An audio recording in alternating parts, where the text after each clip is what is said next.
కాలాన్ని విభాగం చేసి ఆ విభాగం చేయబడినటువంటి కాలంలో ఎప్పుడెప్పుడు ఏ పని చేస్తే అది ఫలవంతం అవుతుందో నిర్ణయం చేయడంలో సనాతన ధర్మంలో ఋషులు దార్శనికులు.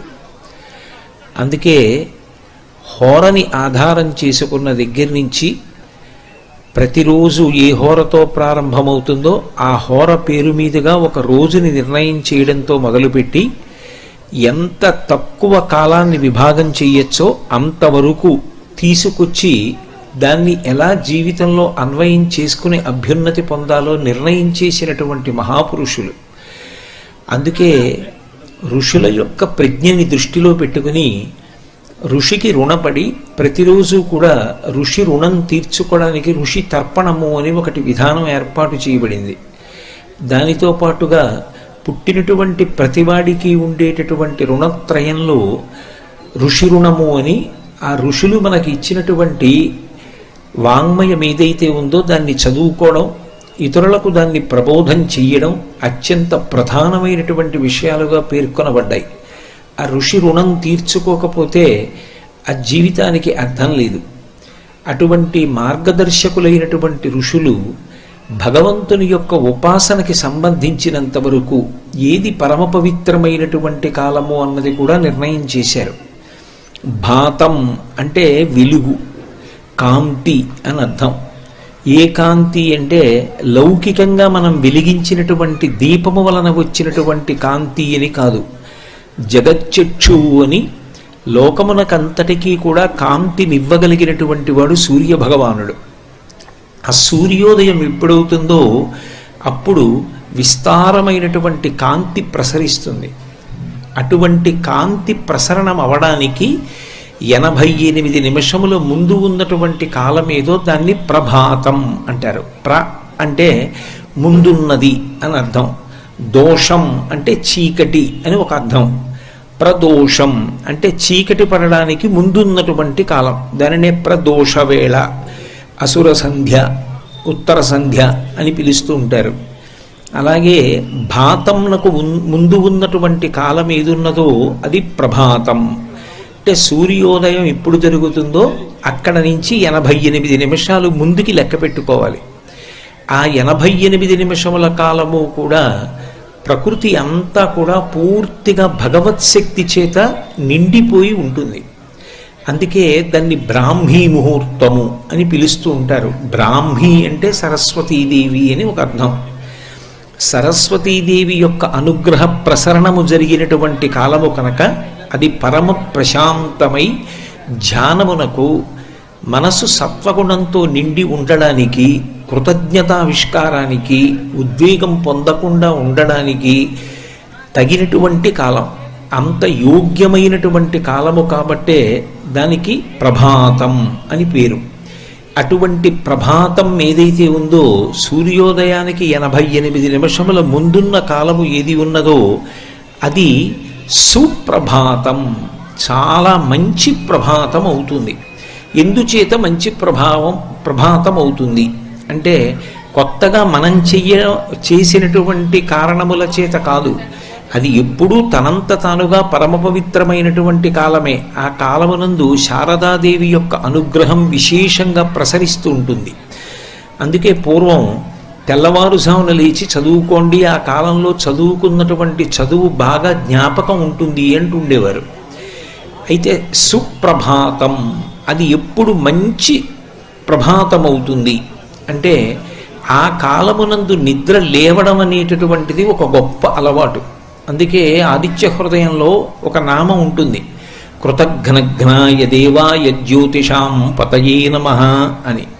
కృతఘ్నుడు ఎవరు అంటే జగచ్చక్షువు, 3 మూర్తుల యొక్క సమాహార స్వరూపమైనటువంటి సూర్య భగవానుడు ఉదయించడానికి పూర్వమే నిద్రలేచి కాలకృత్యములు తీర్చుకొని స్నానాదులను పూర్తి చేసుకొని భగవంతుణ్ణి ఆహ్వానించడానికి సిద్ధపడకుండా తమోగుణ భూయిష్టమైనటువంటి నిద్రయందు ఉన్నటువంటి వాడెవరో వాడు కృతఘ్నుడు. ఈశ్వరుడు వచ్చేశాడు, కానీ ఈయన మాత్రం నిద్రలేచి ఆయనకి స్వాగతం పలకడానికి సిద్ధంగా లేడు. అది కృతఘ్నత కనుక కృతఘ్నఘ్నాయ దేవాయ, అటువంటి కృతఘ్నుడైన వాడెవరున్నాడో వాడిని శిక్షించేటటువంటి లక్షణము కలిగినటువంటి వాడు సూర్యభగవానుడు అని. అటువంటి సూర్యభగవానుడి యొక్క ఉదయమునకు పూర్వము నిద్ర లేవడం ఒక గొప్ప అలవాటు. అసలు సుప్రభాతం చదవడం, సుప్రభాతాన్ని అనుసంధానం చేసుకోవడం, ఆ సమయంలో భగవత్ సంబంధమైనటువంటి ఆలోచనలు మనసు యందు నింపుకోవడం తరువాతి మాట. అసలు సూర్యోదయాత్ పూర్వం నిద్ర లేవగలగడం అనేటటువంటిది ఒక గొప్ప అలవాటు. వాల్మీకి రామాయణంలో రావణాసురుడు తప్పు చేస్తే తప్పు అంటారు, ఒప్పు చేస్తే ఒప్పు అంటారు. ప్రభాత కాలమునందు రావణాసురుడు నిద్రలేస్తే వాల్మీకి మహర్షి అంతటి వారు దానిని మంచి అలవాటుగానే పేర్కొన్నారు. నిద్ర లేవగానే పరకాంతను గురించి కామంతో స్మరిస్తే అది దుర్మార్గపుట ఆలోచన. ఆ కాలమునందు భగవత్ సంబంధమైన ఆలోచన మాత్రమే మనస్సునందు నిలబడాలి. ఎప్పుడైనా సరే మనిషికి అభ్యున్నతినివ్వగలిగినది, మనసుని ప్రశాంతంగా ఉంచగలిగినది ఏది అంటే భగవంతుని యొక్క ఆలోచన ఒక్కటే. ఎందుకని అంటే కరిగేటట్టుగా చెయ్యగలిగేటటువంటి లక్షణం ఎక్కడుంటుందో అదే భగవంతుని యొక్క మూర్తి. పంచదార నీళ్లలో కలిపాననుకోండి, కొంతసేపు అయిన తరువాత ఇక పంచదార తన అస్తిత్వాన్ని పొంది ఉండదు. అది నీటిలో కరిగిపోయి పంచదారలోని తీపి నీటిలోకి వెళ్ళిపోతుంది. ఒక ఉప్పు బొమ్మ సముద్రపు లోతు నేను తెలుసుకుంటానని సముద్రంలోకి ప్రయాణం చేసింది అనుకోండి, సముద్రపు లోతెంతో కనుక్కుని వచ్చి చెప్పడానికి ఇక ఉప్పు బొమ్మ ఉండదు. ఉప్పు బొమ్మ సముద్రంలో కరిగిపోతుంది. అలాగే భగవంతుని గురించినటువంటి చింతన ఏం చేస్తుంది అంటే భగవంతుని యందు ఐక్యమైపోవడానికి కారణమవుతుంది.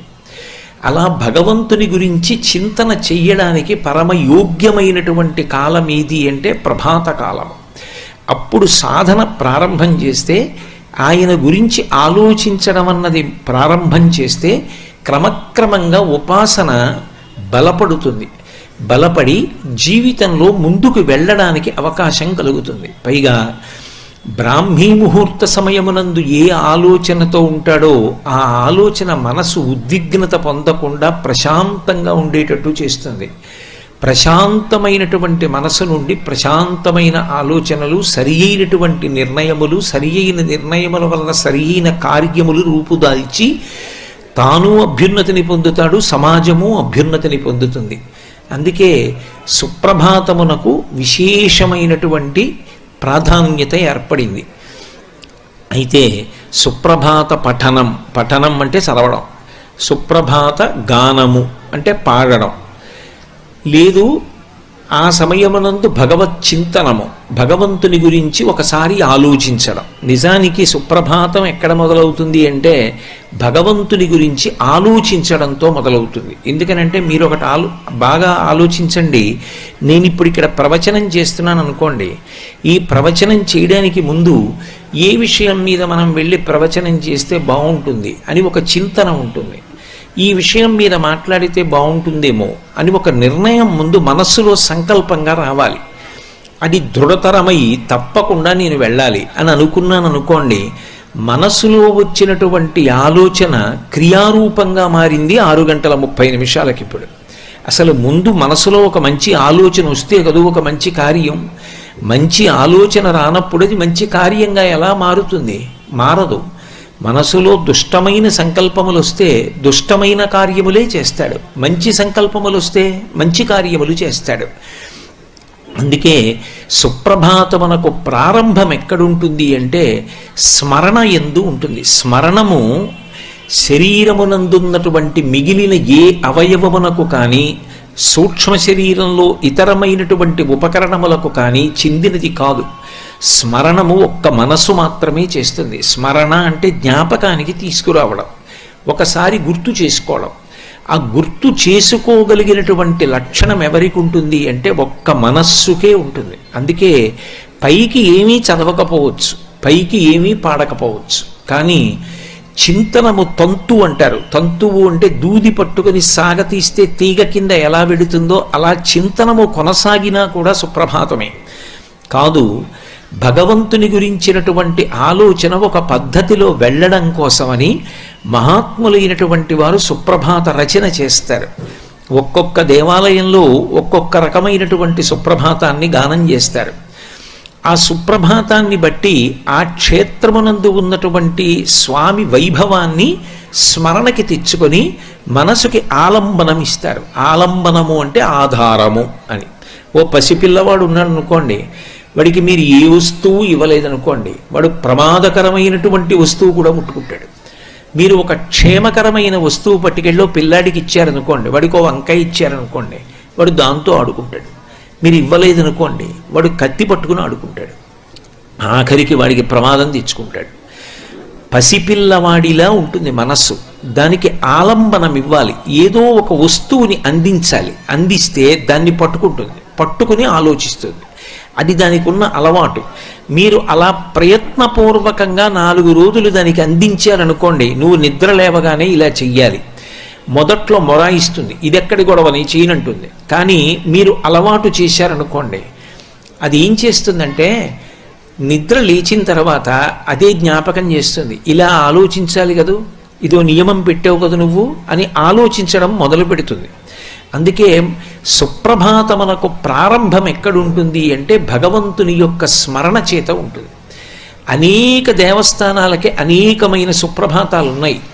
కానీ శ్రీశైల క్షేత్రానికి ఉన్నటువంటి సుప్రభాతం ఒక్కటి మాత్రం బహుభంగిమల చాలా వ్యత్యాసాన్ని పొంది ఉంటుంది. ఒక ప్రత్యేకతను సంతరించుకున్నటువంటి సుప్రభాతం శ్రీశైల సుప్రభాతం.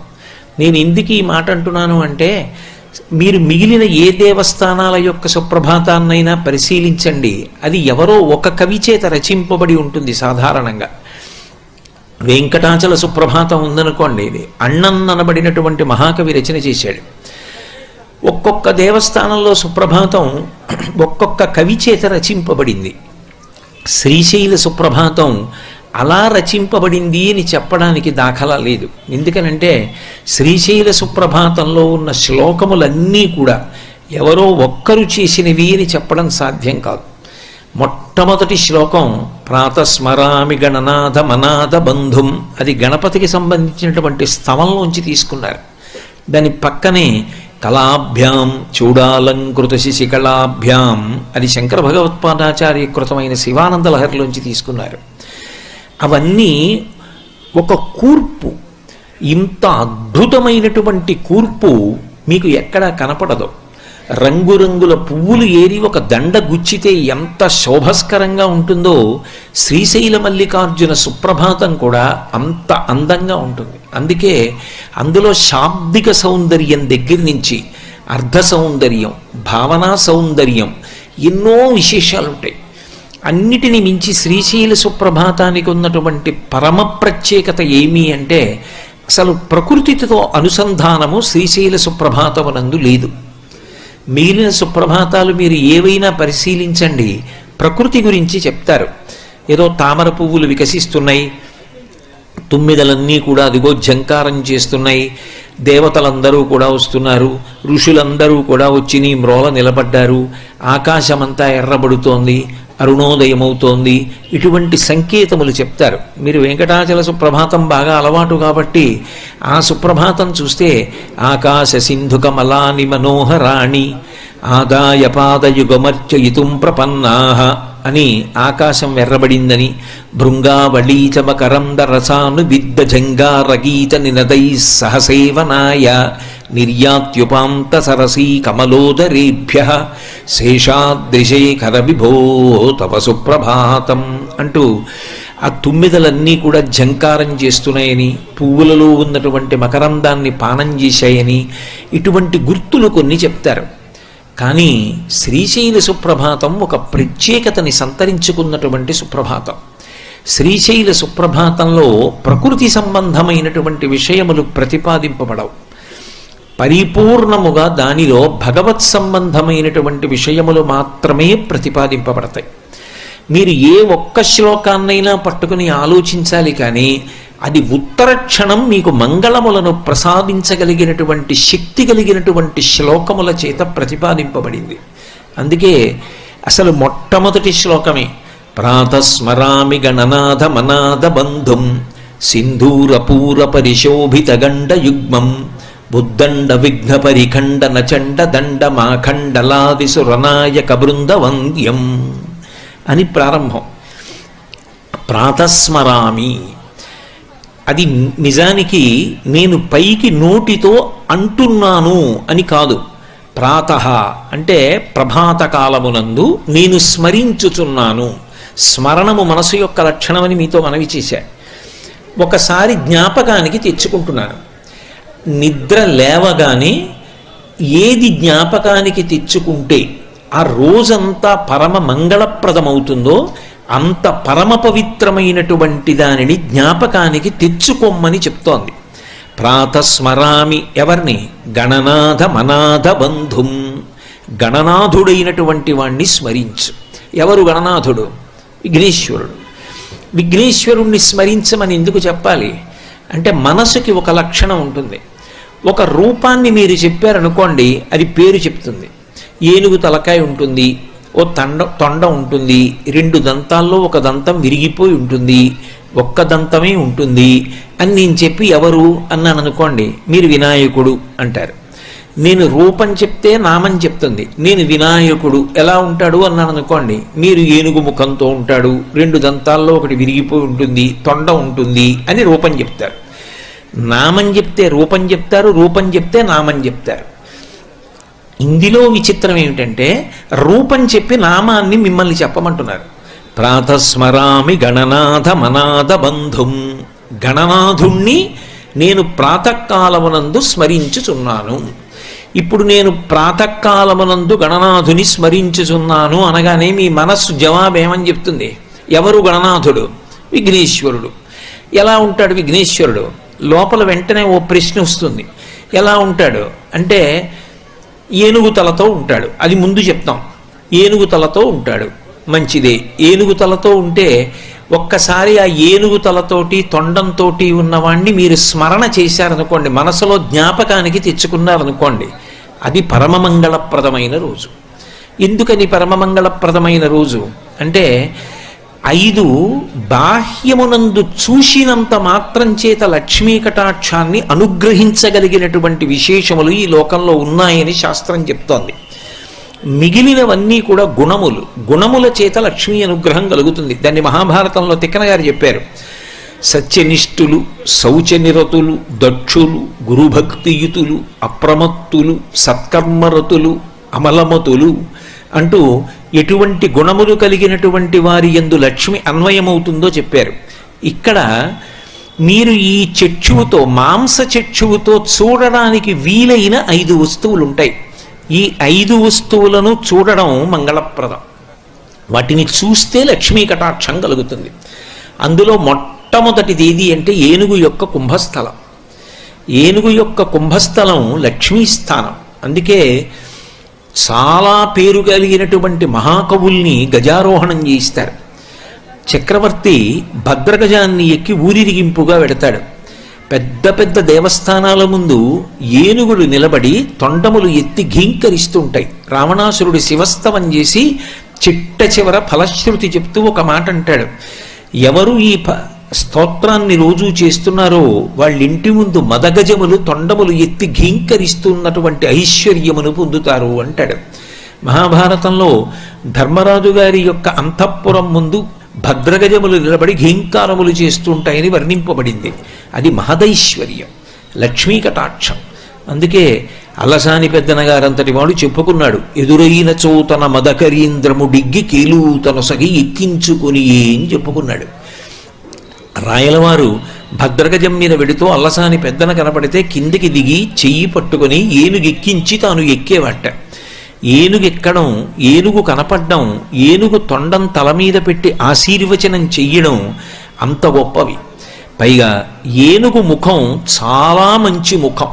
అందుకే ఏనుగు ముఖం చూస్తే పీడ తొలగుతుంది అని. అందుకే విఘ్నేశ్వరుడి నామాల్లో 16 అంకె మీద ఆయన యొక్క తత్వం వెడుతూ ఉంటుంది. ఆయన మొట్టమొదటి నామం ఏది అంటే సుముఖ, మంచి ముఖమున్నవాడు. ఏ ముఖం మంచి ముఖం? ఏనుగు ముఖం. అందుకే సుముఖశ్చైకదంతశ్చ కపిలో గజకర్ణక లంబోదరశ్చ వికటో విఘ్నరాజో గణాధిప ధూమకేతుర్గణాధ్యక్ష ఫాలచంద్రో గజానన వక్రతుండ శూర్పకర్ణో హీరంబ స్కందపూర్వజ షోడశైతాని నామాని ఎప్పటే శృణుయాదపి విద్యారంభే వివాహే చ ప్రవేశే నిర్గమే తథా సంగ్రామే సర్వకార్యేషు విఘ్నస్తస్య న జాయతే. ఏనుగు ముఖాన్ని ఒక్కసారి జ్ఞాపకానికి తెచ్చుకుంటే చాలు. అందుకే కొన్ని జ్ఞాపకానికి తెచ్చుకుంటే పరమమంగళప్రదములవుతాయి. ఆ రోజంతా కూడా ఉపద్రవములు తొలగి భగవద్ అనుగ్రహము కలిసి వచ్చేటటువంటివై ఉంటాయి. ఏనుగు యొక్క కుంభస్థలము లక్ష్మీస్థానం, అలాగే ఆవు యొక్క వెనక తట్టు లక్ష్మీస్థానం, గోవు యొక్క వెనక భాగం లక్ష్మి. అందుకే ఇప్పటికీ కామాక్షి పరదేవత నిద్ర లేవగానే, అంటే ఆమెకి మేలుకొలుపు చెయ్యగానే కాంచీపురంలో అమ్మవారి యొక్క మూర్తిని శయనమంటపంలోంచి బయటికి తీసుకొచ్చేయగానే ఏనుగు కన్నా ముందు గోవుని తీసుకెళ్లి అమ్మవారి ముందు నించోబెడతారు. గోపృష్ఠాన్ని కామాక్షి వైపు ఉంచుతుంది. అమ్మవారు గోపృష్ఠాన్ని చూస్తుంది. చూస్తూ ఉండగా ప్రధాన అర్చకుడు పూజ చేస్తాడు. ఆవు పక్కకి వెళ్ళగానే ఏనుగు వచ్చి ఏనుగు ముఖం అమ్మవారి వైపు ఉంచుతుంది. అప్పుడు పూజ చేస్తారు. ఏనుగు ముఖం ఎంత లక్ష్మీస్థానమో గోపృష్టమో అంత లక్ష్మీస్థానం. అందుకే జీవితాంతం అది మంగళప్రదం కావాలనుకోండి, ఆ పని చేసేటప్పుడు ఒక్కసారి గోవుని జ్ఞాపకానికి తెచ్చుకోమని చెప్తారు. అందున కపిలగోవు అంటే నలుపు ఎరుపు కలిసినటువంటి రంగుని కపిలవర్ణం అంటారు. విఘ్నేశ్వరుడికి ఉందా నామం, కపిలహ అనొక నామం ఆయనకి. తలంబ్రాలు పోసుకునేటప్పుడు అడుగుతారు వధూవరులిద్దరూ కూడా, మాకు సంతానము కలగాలి, మాకు యజ్ఞము చేసేటటువంటి శక్తి కలగాలి, మాకు ఐశ్వర్యము కలగాలి. ఇవి అడుగుతున్నప్పుడు కపిలాన్ స్మారయంతు, మొట్టమొదట కపిలగోవుని ఒక్కసారి మీరిద్దరూ మనసులో స్మరించండి అంటారు. కపిలగోవుని స్మరిస్తే చాలు. అంటే అవి చూసినంత మాత్రం చేత లక్ష్మీదేవి అనుగ్రహాన్ని ఇస్తాయి. ఏనుగు యొక్క కుంభస్థలం, ఆవు వెనకతట్టు, మారేడుదలం, అలాగే తామర పువ్వు, ఐదవది స్త్రీ సువాసిని యొక్క పాపట ప్రారంభ స్థానము అలంకృతమై ఉంటుంది. సింధూరమో కుంకమో ఏదో ఒకటి పెట్టుకుంటారు.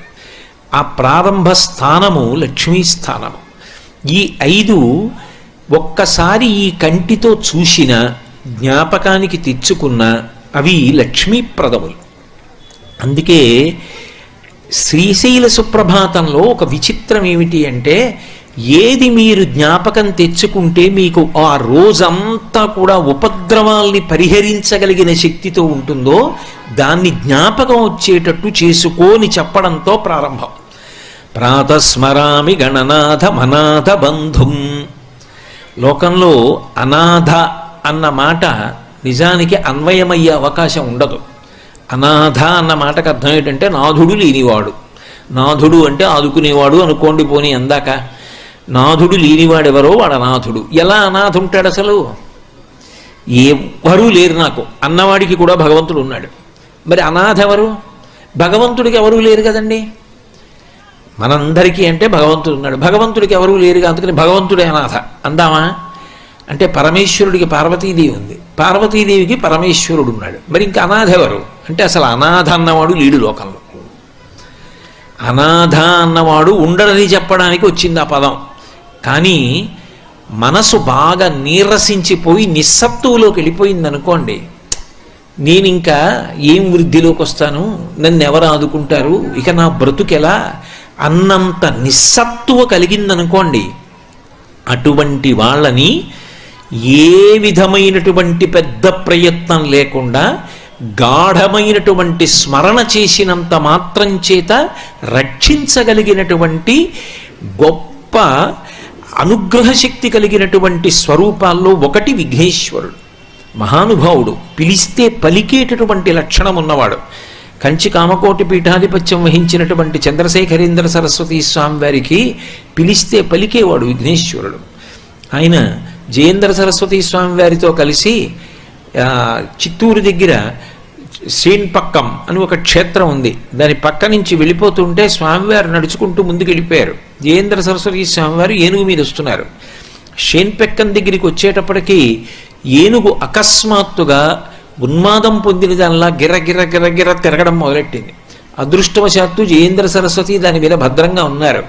పరిగెత్తుకుంటూ వెళ్ళి ఎక్కడో ముందుకెళ్ళిపోయినటువంటి పెద్ద స్వాములారికి చెప్పారు, స్వామి ఏనుగు అదుపు తప్పిందని.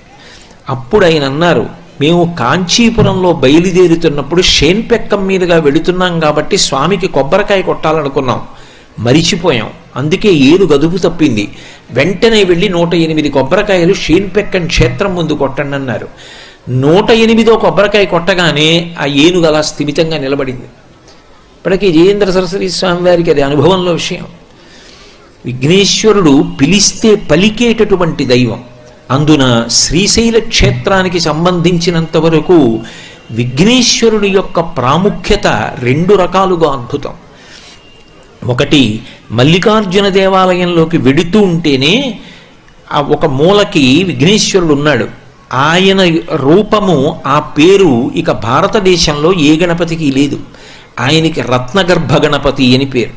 ఆ పేరు ఎందుకు వచ్చిందో, ఆ పేరు ఆయనకున్నందుకు ఆయన పొట్టలో ఏమున్నాయన్న అనుమానం మీద శ్రీశైల చరిత్రలో ఎన్ని విశేషాలు జరిగాయో సభాముఖంగా చెప్పడం నాకు ఇష్టం లేదు. అంత అమూల్యమైన సంపదకు ఆయన అధిపతి అని. రత్నగర్భ గణపతి అన్న పేరుతో ఉన్న గణపతి ఒక్క శ్రీశైల క్షేత్రంలోనే ఉన్నారు. రెండవది సాక్షి గణపతి. ఈ క్షేత్రానికి రావడం అంటే పెట్టి పుట్టాలి. ఈ క్షేత్రానికి రావడం అంత గొప్పది అని శాస్త్రవాక్కు. శ్రీశైల క్షేత్రానికి ఎప్పుడైనా వెళ్ళాడా అని అడుగుతారట జీవయాత్ర పూర్తయిపోయాక. నేను వెళ్ళానండి అంటే కోటేశ్వరరావు అన్న పేరున్నవాడు పొరపాటున ఇంకోటి ఉండొచ్చు, నేను వెళ్ళినా వాడి ఖాతాలో పడింది అనుకోండి, గ్రహపాటు కొద్దీ అలా ఉండదు. సాధారణంగా అటువంటి తప్పులు జరగవు అక్కడ. కానీ జరిగిందనుకోండి, అయ్యో నేను వెళ్ళానండి అని తలకొట్టుకుంటే ఏమి ప్రయోజనం? అందుకే అసలు లోపలికి అడుగు పెట్టే ముందు ఆయన దగ్గర ఆగుతారు.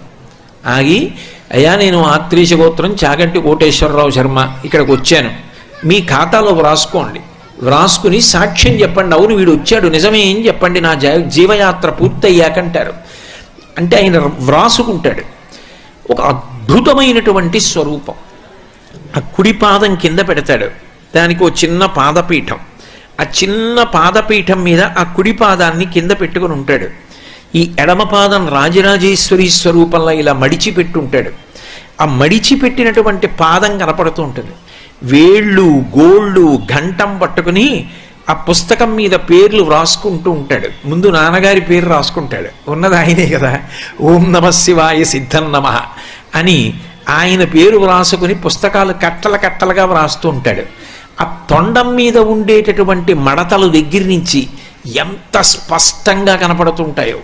2 దంతాల్లో ఒక దంతం విరిగిపోయి మీరు పట్టి చూడండి సాక్షి గణపతిని, ఆయన మీ వంక కళ్ళు తెరిచి ఏనుగు ముఖంతో చూస్తుంటే ఎలా ఉంటుందో అలా ఉంటాడు. అటువంటి గణపతి రూపంలో ఉండేటటువంటి వాడు సాక్షి గణపతి. ఏనుగులాగే నల్లటి రంగులో ఉంటాడు, కించిత్ తేనె వర్ణంలో ఉంటాడు లోపల ఉన్నటువంటి స్వామి రత్నగర్భ గణపతి. 2 రకాలైనటువంటి గణపతి స్వరూపంతో విరాజిల్లుతున్నటువంటి క్షేత్రం శ్రీశైల క్షేత్రం. అంటే రాత్రి లేదు పగలు లేదు, కంటికి రెప్ప వెయ్యకుండా ఎవరైనా రాత్రివేళ చటుక్కుని క్షేత్రంలోకి వస్తాడేమో అని అదే పనిగా వ్రాసుకుంటూ కూర్చుంటాడు ఆయన అక్కడ. ఇక్కడైనా ఏకాంత సేవ అయిపోతుందేమో కానీ ఆయనకి ఏకాంత సేవ లేదు, ఆయన అలాగే ఉంటాడు. ఏమో రాత్రి ఎవరైనా వస్తే చటుక్కుని ఏకాంత సేవ అయ్యాక వ్రాసుకుంటాడు. అంత జాగ్రత్తగా ఉంటాడు, అంత అప్రమత్తంగా ఉంటాడు. అటువంటి గణపతి స్వరూపం, అటువంటి అనుగ్రహ ప్రదాత. అందుకే ప్రాతస్మరామి గణనాథమనాథ బంధుం. అసలు అనాథలన్న వాళ్ళు ఉండరు ఆయన ఉండగా. అనాథలకి బంధువైన వాడు, ఎవరినైనా సరే ఆపద నుంచి గట్టెక్కించగలిగిన వాడు, ఆయనని నేను జ్ఞాపకం చేసుకుంటున్నాను. కాబట్టి ప్రాతస్మరామి గణనాథమనాథ బంధుం సింధూరపూర పరిశోభిత గండయుగ్మం. గండస్థలము అంటే చెక్కిళ్ళు, చెక్కిళ్ళకి సింధూరం రాస్తారు. సింధూరము చేత అలంకృతమయ్యేటటువంటి దేవతాస్వరూపములు 2 ఉంటాయి. అమ్మవారిని పక్కన పెట్టండి, ఆవిడికి పాపట యందు సింధూరం అలంకారం చేస్తారు, సింధూరంతో ప్రత్యేక పూజ ఒకటి చేస్తూ ఉంటారు. కానీ సాధారణంగా ప్రతినిత్యం సింధూరంతో పూజ చేయబడేటటువంటి వారిలో ఒక ఆయన హనుమ. సింధూరము గండస్థలమునకు అలంకృతము చెయ్యకుండా అసలు పూజ చెయ్యరు విఘ్నేశ్వరుడికి. కొద్దిగా సింధూరం చెక్కిళ్ళకి వ్రాసి అప్పుడు పూజ చేస్తారు.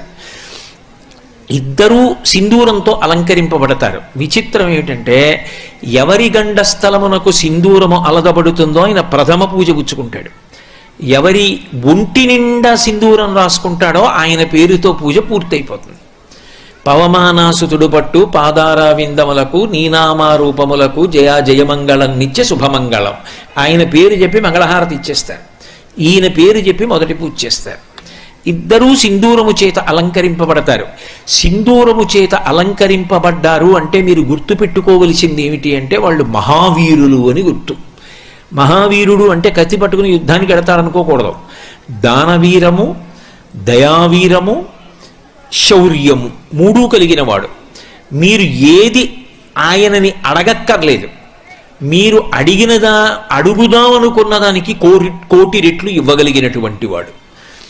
అలాగే అంత దయ కలిగినటువంటి వాడు, అంత ప్రతాపము కలిగిన వాడు. ఈ మూడు ఎవరి యందు కేంద్రీకృతమవుతాయో, ఎవడు గొప్ప బ్రహ్మచర్య నిష్ఠాగరిష్ఠుడై ఉంటాడో అటువంటి వాడికి సింధూరము చేత పూజ ఉంటుంది. విఘ్నేశ్వరుడి యొక్క గండస్థలమునకు సింధూరం రాసి ఆ రోజు పూజ ప్రారంభం చేస్తారు. అందుకని ఆయన అంత గొప్పవాడు. ఆయనని జ్ఞాపకం చేసుకోవడం చాలా తేలిక. ఎందుకో తెలుసా? ఎర్రటి వాడికి సింధూరం రాశారనుకోండి బొగ్గలకి, అంత బాగా కనపడదు. తెల్లటి వాడికి రాశారనుకోండి తెలుపులో ఎరుపు కాంతులు కలిసిపోవచ్చు. నల్లటి వాడికి ఎర్రటి సింధూరం రాశారనుకోండి బాగా కనపడుతుంది. ఆయన తత్వతః తెల్లగా ఉంటాడు, కానీ ఏనుగు ముఖంతో మీరు ఆలోచించినప్పుడు నల్లగా ఉంటాడు. అప్పుడు గండస్థలానికి సింధూరం రాశారనుకోండి బాగా కనపడుతుంది. అందుకే ప్రాతస్మరామి గణనాథమనాథ బంధుం సింధూరపూర పరిశోభిత గండయుగ్మం ఉద్దండ విఘ్న పరిఖండన చండదండ మాఖండలాదిసురనాయక బృందవంద్యం. ఆయన ఎంతంత పెద్ద పెద్ద విఘ్నములు కానివ్వండి, విఘ్నము అంటే ఇక ఆ కార్యము జరగకుండా చేసేసేటటువంటిది ఏదో దానిని విఘ్నం అంటారు. అది వచ్చిందనుకోండి ఇక ఆ కార్యం జరగదు. అలా కార్యము జరగకుండా చెయ్యగలిగినటువంటిది ఏది ఉన్నదో అంత శక్తివంతమైన ప్రతిబంధకమును అవలీలగా తీసివేయగలిగిన వాడెవరో ఆయన విఘ్నేశ్వరుడు. అందుకే భాద్రపద మాసంలో ఆయన పూజ చేస్తారు. ఎందుకని అంటే శ్రావణ భాద్రపద మాసాలు వర్షాలు బాగా పడతాయి. అరణ్యంలో తీగలు డొంకలు ఇవన్నీ విపరీతంగా పెరిగిపోతాయి. చిన్న చిన్న జంతువులు కుందేళ్ళు లేళ్ళు ఇటువంటివి పరిగెత్తడానికి అవకాశం ఉండదు. చీకటిగా ఉండి కింద చిత్తడిగా ఉండి తీగలు అల్లుకుంటాయి. ఏనుగొక్కసారి నడిచి వెళ్ళిపోయింది అనుకోండి, దాని శరీరం చాలు పట పట పట పట తెగిపోతాయి. తీగలన్నీ డొంకలన్నీ పక్కకి పోతాయి. దాని కాలుతో తొక్కేస్తుంది. ఇక ఆ బాటలో మిగిలిన జంతువులన్నీ వెళ్ళిపోతాయి. ఆయన ఓసారి ముందు వెళ్ళాడంటే చాలు, ఇంకా దారి వచ్చేసినట్టే లెక్క. ఇంకా ఆయన ఏం చెయ్యక్కర్లా, ఆయన ముందు ఎడితే చాలు. అందుకే వినాయక. వి అంటే విశిష్టమైన అని. విశిష్టమైన నాయకుడు. విశిష్టమైన నాయకుడు మీరు వెళ్ళండి నేను వెనకాల వస్తానంటే వాడు వినాయకుడు ఎందుకు అవుతాడు? నేను ముందుంటాను మీరు వెనక రండి అంటే వినాయకుడు. ఆయన విశిష్టమైన నాయకుడు. ఆయన ముందెడతాడు, దారి వస్తుంది. కాబట్టి ఆయనని ఒకసారి స్మరించు, ఆయనని నీ ముందు నడుస్తాడు. ఆయన నీ ముందు నడిచాక ఇంకా నీకు బెంగ ఏమిటి? ఇంకా నువ్వు బెంగ పెట్టుకోవాల్సిన అవసరం లేదు. ఎక్కడికి చేరిపోవాలో అక్కడికి నువ్వు చేరిపోతావు, లక్ష్యాన్ని చేరిపోతావు. అందుకే ప్రాతస్మరామి గణనాథమనాథ బంధుం సింధూరపూర పరిశోభిత గండయుగ్మం ఉద్దండ విఘ్న పరిఖండన చండదండ ఆఖండలాదిసురనాయక బృందవంద్యం.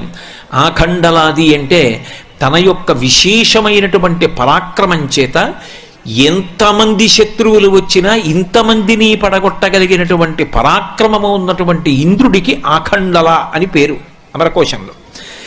ఆఖండలాది ఇంద్రాది దేవతలందరూ కూడా ఆ విఘ్నేశ్వరుణ్ణి స్తోత్రం చేస్తూ ఉంటారు. ఆయన మ్రోల నిలబడి ఉంటారు. అంతటి శక్తి కలిగినటువంటి విఘ్నేశ్వరుడున్నాడే, ఆయనని ఒక్కసారి స్మరించు.